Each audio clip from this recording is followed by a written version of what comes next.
Hi everyone, and welcome to the Cybertrain training overview. This training is going to cover some items within our Cybertrain system, how to access your requirements, and then also give you some tips and tricks on how to troubleshoot.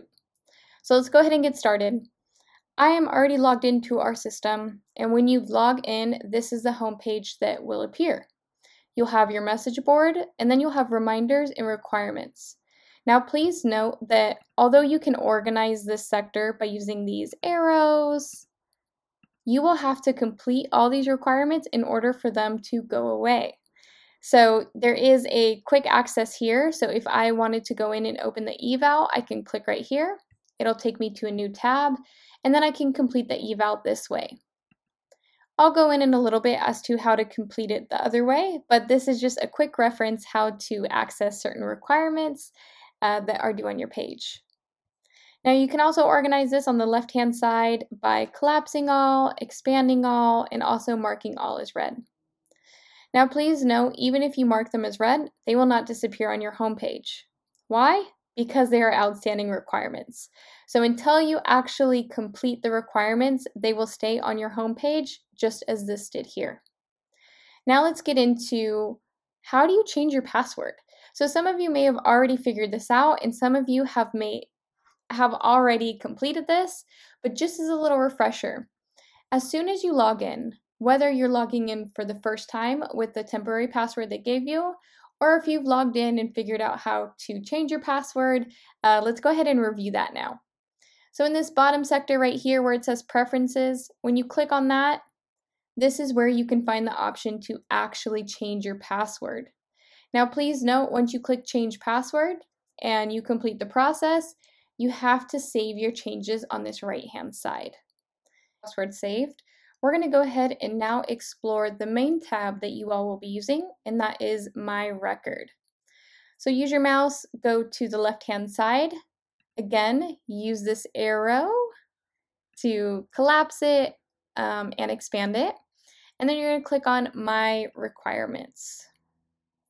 Now under requirements, you're going to see that on this test page, there is a variety of requirements with a variety of different numbers and actions required.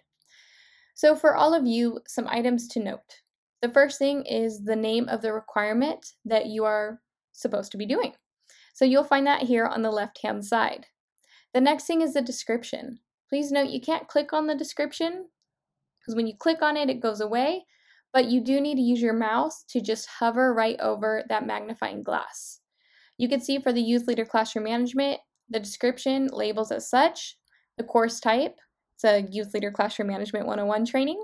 The type is an on-demand training, which we will talk about in a bit.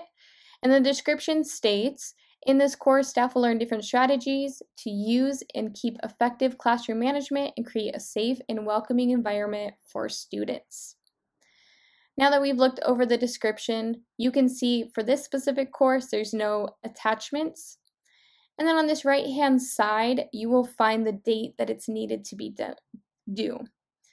Most of you will see that your requirements are due within a week time. Now for new hires, you guys will find, again, your requirements will be due the last day of the week that you are in training. For some other requirements, it may be due within a 3-day span or maybe even due in a month span.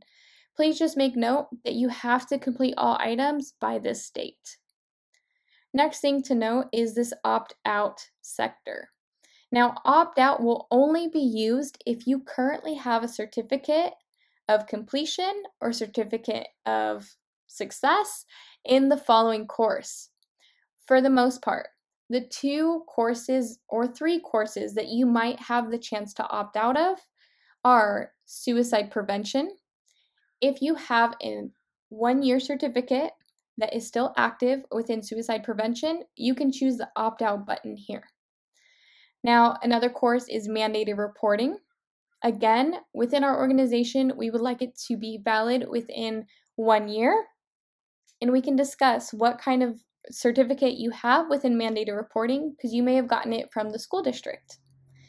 And then the last one would be if you were scheduled a first aid or CPR certification. Usually those are good within 3 years or 2 years. So if you have a valid certificate within that time span, that is a chance for you to opt out of the course. Now, the last thing to notice is on this right-hand side, this is the actioner status. Now, going back to what we were talking about before is the type. Now, most of the trainings on Cybertrain will be considered an on-demand training. What this means is it is a recorded video. So when it comes to Youth Leader Classroom Management and there's a search button, you will find that it is a recorded video. Now, right here is where it'll pop up on the other tab. So I will hit relaunch. For all of you, it'll just say launch. But as soon as you click that tab, well, the video will appear. Please note that Learn uses a private channel on YouTube to store all training videos, and only people who have access to it are employees within Learn. So once I actually complete the video and watch it all the way through, I can go ahead and exit out of this tab, which will bring me right back here to Cybertrain. And then the most important part is as soon as you complete an on-demand training, you will then need to go to this left-hand side, go down to Classes, and then you will need to take the test. So right here on this right-hand side, you can see all the check marks are because I already completed the test for these courses. There are also some courses that have the optional survey option. And you can see right below here, this will show me that it is not complete yet. So for the specific one that I just launched, as you saw, it said relaunch, so that means I already took the test. But for other trainings, such as facilitation, if I need to take the test, it'll show this icon. I go ahead and click on it. And for most, you're just attesting to the fact that you watched the training and you gain the knowledge from it. So I'm going to say, yes, I watched the training. I'm going to submit the test. And then it'll let me know that I completed it to the full extent, and I can close the window. Now that's what you're going to do for most of your trainings within your requirements tab. Once you actually complete the training and you complete the test, that requirement will then move over into your classes. Now, because this is a training platform, you can see that it stayed on here, which is totally fine. Now, the next thing I want to get into is going over the different course types. Now, the first thing that I want to point out is this YLPD course. As you can see down here in the magnifying glass, it'll have a different type listed. This type will state instructor-led. Now, when it means instructor-led, that means it's going to be a live training. Whether that is live on a virtual platform such as Zoom or Google Meets, or live in person, that is what that type means. Now, when I scroll over all the way and I hit search, this is where I need to register for this specific training. Now, all of you will either be assigned these instructor-led courses, or you will have to go on and register, and your site coordinator or supervisor will let you know to do so. Once I hit register, it's going to let me know that I have been successfully enrolled in this class, and then Cybertrain will shoot me an email with all the links that are needed. So for this specific training, it will most likely be held on Google Meets, the virtual platform, and it will send me the link that I need in order to log in to this training.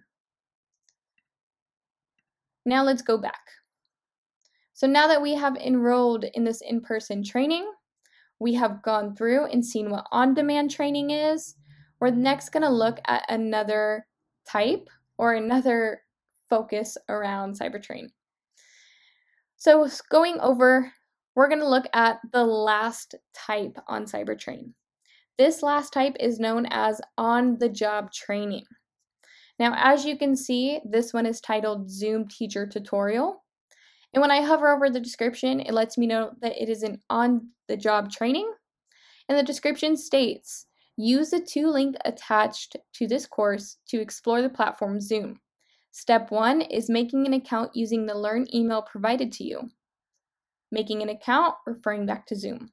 Step 2 is to download the application onto your computer to use.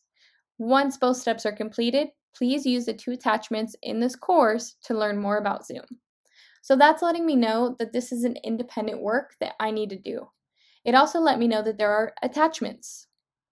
So just as you do a description, you will hover over the attachments, and this is where you'll find the supporting documents. When you open these supporting documents, I highly recommend to download them onto your computer, or just make sure that you keep it up as an extra tab. So I'm going to go back. I'm going to open the second supporting document, and now I'm good to go. Now the last thing that I need to know is how much time is dedicated for me to learn this tool. Since it's on the job, I need to know how much time I can use to learn about Zoom. So when you scroll all the way over, this right here will give you an hour. So for this specific training, this employee is given 1 hour to explore Zoom and learn more about the functions.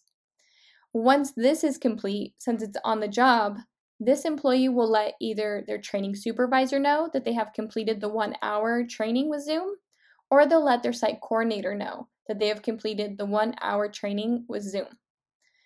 The manager can then go in, mark this as complete, and the last thing that will need to be done is take that test. All right, so I think we've covered the main sources when it comes to Cybertrain. Now let's get into some technical assistance that you may come across. And the first one is, you might see that there are no classes available. So you might be scheduled or have a requirement that shows that there are no classes available. If that is the case, it's probably because of 2 reasons. The first reason is this training has already passed, in which you can see right here, it has. And if we scroll over, we can see that this was an instructor-led training, meaning that this was a live training that cannot be remade up, and that is why there are no more classes available. Now, a second reason could be a technical error. If that's the case, please inform your supervisor if you notice that the training has not passed. Your supervisor will be able to work with the curriculum manager to make sure that you have the correct class listed on your Cybertrain. All right, last technical error that I'm going to review today is sometimes when you go to classes, your test may not launch. Now, again, this is a newer system, and if that is the case, please log out of your Cybertrain and try again in about an hour or 2. Again, the system just needs time to process. So signing out and signing back in usually does the trick if a test or a survey is not launching. And that is all the information that you all will need to know as students on Cybertrain.